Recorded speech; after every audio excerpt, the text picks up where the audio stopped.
The Feminine Mystique. I wrote it because I saw what was happening to women in the 1950s. What had changed, what had happened to my mother that had made her so angry and bitter and disappointed. It was time for a change.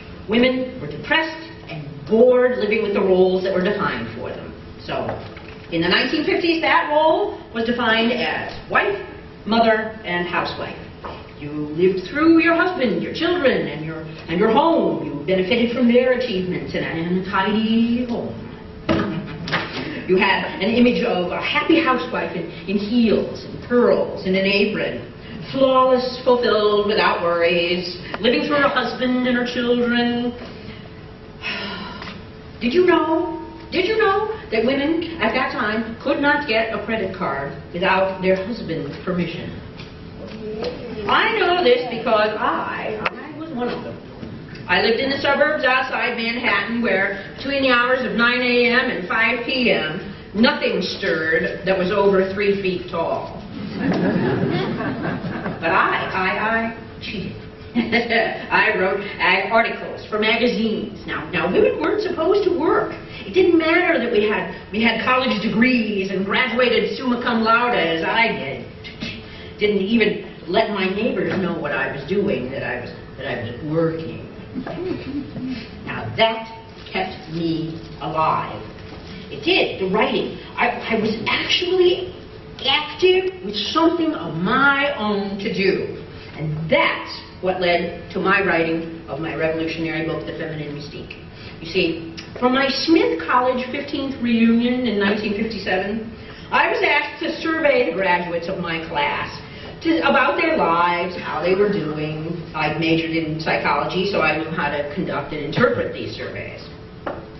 I thought what I found was very strange. The responses told me that the women who conformed to what was expected of them were bored, depressed, and very frustrated with their lives. But the women who seemed most zestful and happy about their lives didn't exactly conform to the quote, role, unquote, of women. Aha, I thought. I'm on to something. So I called my editor at McCall's Magazine to ask if I could write a story using the results of the survey to counter a recent article called Modern Women, the Lost Sex.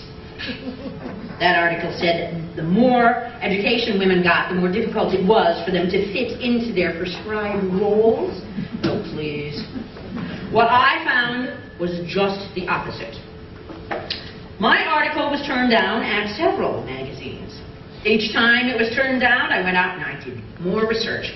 There were these kinds of things women were saying to me. Here. Let me read what one said.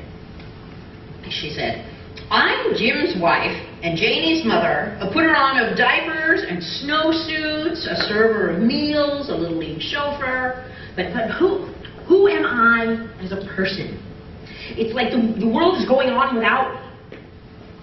Well, I knew I was on to something. I decided to write a book. I spent about 5 years doing more interviews and research before finishing The Feminine Mystique.